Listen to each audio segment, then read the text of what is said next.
یہ بات بہت تفصیل کے ساتھ ہوئی ہے کہ اسلامی شریعت اور اسلامی قانون کیا چیز ہے۔ وہ اللہ کے رسول کے حکم کا نام ہے۔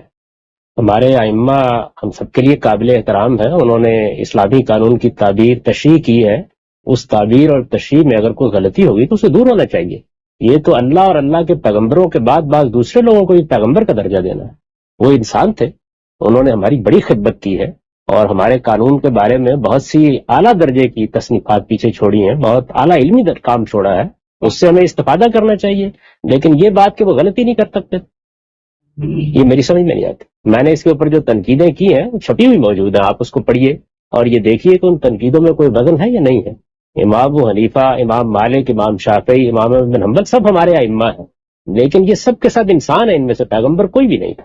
اگر کسی معاملے میں یہ اتفاق کر کے بھی ایک انٹرپریٹیشن پیش کرتے ہیں تو ہمیں دیکھنا ہوگا کہ وہ قرآن و سنت کے دلائل پر مبنی ہے یا نہیں ہے، اس میں کوئی غلطی تو نہیں ہو گئی۔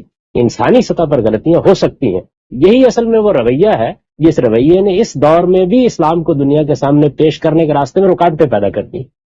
جب آپ اصول بیان کرتے ہیں تو آپ کہتے ہیں کہ قرآن کا نام اسلام ہے، محمد الرسول اللہ کی بات کا نام اسلام ہے، اس کے بعد یہ آگے کی چیزیں کہاں سے آ جاتی ہیں؟ اس کو ادب کی نگاہ سے دیکھیں گے، اس کا مطالعہ کریں گے، ان کے دلائل کا جائزہ لیں گے، بات معقول ہوگی قبول کریں گے، معقول نہیں ہوگی تو نہیں قبول کریں گے۔ اور یہی ہمارے ایمان کا تقاضا ہے کہ اگر معقول نہ ہو تو اللہ اور اللہ کے پیغمبر کی بات کو مانا جائے گا، کسی کی انٹرپریٹیشن کو یہ حیثیت نہیں دی جا سکتی۔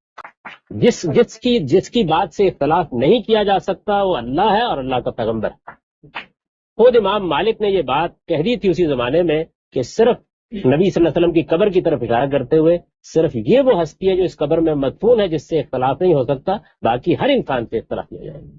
اور ہمارے یہ ائمہ تو خود یہ کہتے تھے کہ ہماری بات کو قرآن مجید کی روشنی میں دیکھو، سنت کی روشنی میں دیکھو، عقل عام کی روشنی میں دیکھو، اگر قرآن و سنت کے موافق ہو تو قبول کرو، اگر ایسا نہ ہو تو اس کو دیوار پر دے مارو۔ یہ خود امام ابو حنیفہ کا قول۔ اور یہ بات یہ ہے کہ امام ابو حنیفہ شادی شدہ اور غیر شادی شدہ کی بنیاد پر یہ بات نہیں کر رہے، انہوں نے ایک فقہی اصطلاح استعمال کی، محسن اور غیر محسن، اور محسن کے لیے 5 شرائط بیان کی۔ اسی طرح بعض دوسرے ائمہ اس معاملے میں مختلف رائے رکھتے ہیں۔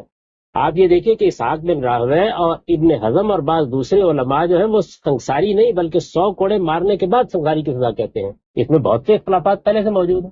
یہ بات بھی اصل میں ہمارے یہاں مشہور ہو گئی ہے، یعنی انہوں نے ایک قانون کو انٹرپریٹ کیا ہے، اس کے اندر بے پناہ اختلافات، ان اختلافات میں کسی کی بات صحیح ہو سکتی ہے، کسی کی غلط ہو سکتی ہے، ان کو اگر ان جزیات میں اختلاف کرنے کا حق تھا تو ہم کو کیوں حق نہیں؟ ہم کو بھی حق حاصل، بالکل بھی دلیل کی بنیاد پہ اختلاف کریں گے، غلطی ہوگی تو واضح کریں گے، ادب کے ساتھ کہیں گے کہ جناب آپ کی یہ بات ہماری سمجھ میں نہیں